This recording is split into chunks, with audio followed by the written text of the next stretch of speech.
In the news tonight, U.S. 100% committed to extradition of Mohammed father and son, ambassador says. That the U.S. is 100% committed to seeing this through. It is incredibly important to us that these proceedings continue and that a decision is ultimately made. Obviously, we hope it will be a certain decision. And Nazar Mohammed appears in court, case pushed back to February 26. The United States government is 100% committed to seeing the extradition of Guyanese businessman Nazar Mohammed and his son Extradition Mohammed through, according to U.S. Ambassador to Guyana Nicole Terriat. Speaking during an interview with the newsroom's Scott Campbell, Ambassador Terriat said the U.S. government does not spend tens of thousands of U.S. taxpayers' dollars to request extradition if they were not serious. I want to make it incredibly clear that the U.S. is 100% committed to seeing this through. It is incredibly important to us that these proceedings continue and that a decision is ultimately made. Obviously, we hope it will be a certain decision, but there have been a lot of delays, including today.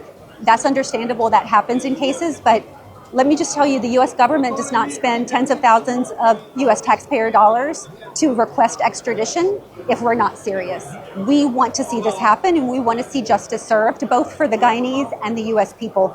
So we are very hopeful that the proceedings will continue apace, and we'll get a decision relatively soon. I think that we have to be respectful of the Guyanese judicial system. And the ball is in your court, as they say. And so we are content to wait and see what happens. I have every faith that things are going to proceed and the right decision will be made. We're watching from afar. We're not interfering, but we're very, very interested in the outcome, and we're fully committed to seeing this through. Extradition Mohammed and his father Nazar Mohammed were indicted on 11 counts of conspiracy to commit mail and wire fraud by a U.S. federal grand jury. U.S. authorities allege the charges stem from a gold smuggling and money laundering scheme. The extradition proceedings are currently before the Georgetown Magistrates Court. Washi. Hi people. Washing made so easy since I found Washi. Washing me use wash me clothes and I can say Washi soap powder wash clothes so nice. Washi soap powder leave your clothes color bright. Washi soap powder leave me clothes smelling nice, of course. So give thanks to Washi soap powder for doing my laundry right. Keep my clothes color bright. Have my clothes smelling nice for sure. I could not ask for more. Comes in lemon and original. It is a washing machine in a pack. Washi soap powder wash clothes so nice. Washi soap powder leave your clothes color bright. Washi soap powder have my clothes smelling nice, of course. Distributors located in the Stabrook Market. From the Army, I go to the police force, spend 5 years service. Then take a break and join sheriff security. And so far the experience has been good and I'm enjoying it. I like my work, very dedicated and determined. Very nice company, have a lot of benefits.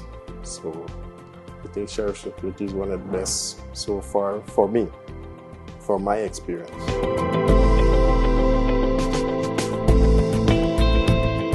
Running late and can't wait to the gate? We got you. The Guyana Public Service Cooperative Credit Union Limited has introduced a fast and easier way to make payments to your accounts through the GT&T mobile money services. Here's how. Click on the MMG app. Under Services, select Pay Bills. When you are there, look for the Financial Institution option. Once that is done, select Guyana Public Service Cooperative Credit Union Limited to pay your loan or make payments to your savings. Payments to the credit union made easier. GPS CCU, the credit union you can bank on.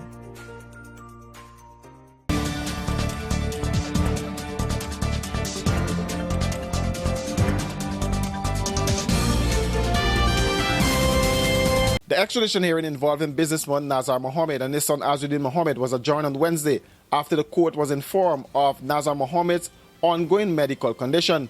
The matter is being heard before Magistrate Judy Latchman at the Georgetown Magistrates Court. Nazar Mohammed, who had been absent from previous hearings due to illness, appeared in court when the case was called. After listening to submissions from Nazar's legal team requesting additional time, Magistrate Latchman adjourned the proceedings till February 26. Outside of the courtroom, one of Nazar Mohammed's attorneys, Syed Dujan, told reporters that his client is not yet out of the woods completely and requires 4 days to rest. During the hearing, the prosecution argued that the case should proceed by way of paper committal, a process in which the magistrate determines whether sufficient evidence exists to send the matter forward based on written submissions rather than live testimony. The defense objected to that approach. They started on the last occasion was an attempt to pivot these proceedings, change the course of these proceedings from what they currently are, which is oral evidence being spoken. They're asking the magistrate not to take any further oral evidence, but just to admit all of the documents and decide whether or not to extradite the defendants without any question being asked from a single witness. This is indisputable evidence that the prosecution is scattered now. They are trying to abort our efforts at cross-examination. They are trying to cancel the cross-examination process because they see where it is going, they see what we are unearthing, what is being revealed, and they probably well know what will be revealed soon. And so they're asking the magistrate to stop taking oral evidence and only permit the papers to go into evidence and to make a decision on the papers.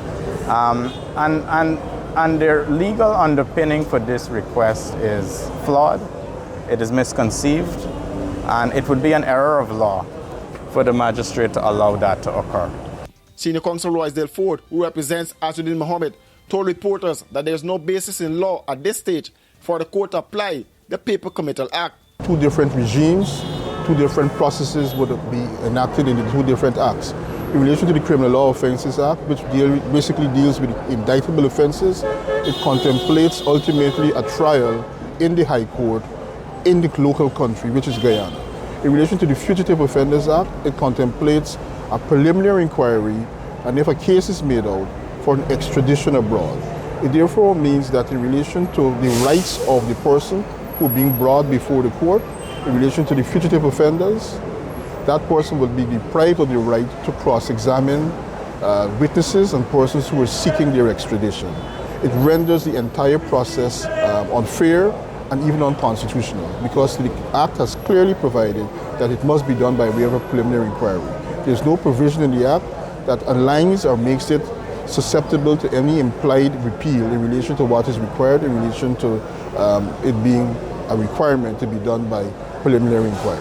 Extradition Mohammed and his father Nazar Mohammed were indicted on 11 counts of conspiracy to commit mail and wire fraud by a U.S. federal grand jury.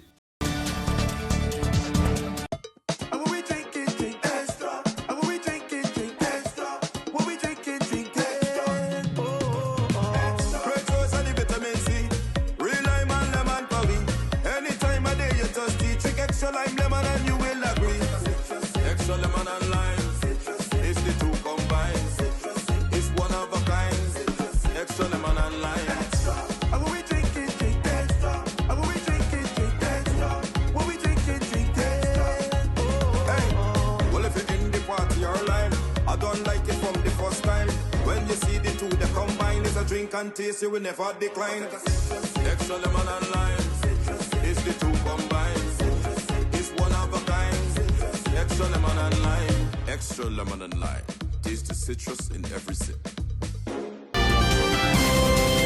The regional commander of Police Division 6, Chief Prasad Bacchus, says the division has recorded one of the highest decreases in serious crimes compared to other regional divisions across the country. Bacchus made the disclosure during an interview with this newscast, noting that the decline reflects the sustained efforts of officers within the division and continued collaboration with communities. However, backpedal a bit in 2025, Regional Police Division number 6 would have recorded one of the highest decrease among all regional police divisions in all categories of serious crime, being that is 56% decrease. According to the commander, the reduction is not limited to serious crimes. He said traffic-related offences, road accidents, and other incidents have also decreased significantly within the region. In all categories of traffic incident and accidents, which would have saw a result of 36%. Now, this can be due to the 2 factors. One is that we are being more proactive in our approach. We are utilizing the DBMIU as an analysis, a tool that helps us to strategically position our ranks and file within those areas that have been affected. However, our patrols also play an integral role in the reduction because they are being more interactive with members of the community whenever they are carrying out the patrols. Secondly, our police community relationship through partnership. We would have saw tremendous support through that initiative, which form part of our strategic plan, the Pillars Partnership of 2022-2026. Division 6 covers East Barbies to the quarantine. For these and other stories, do visit us at our website www.rdproductiongy.com.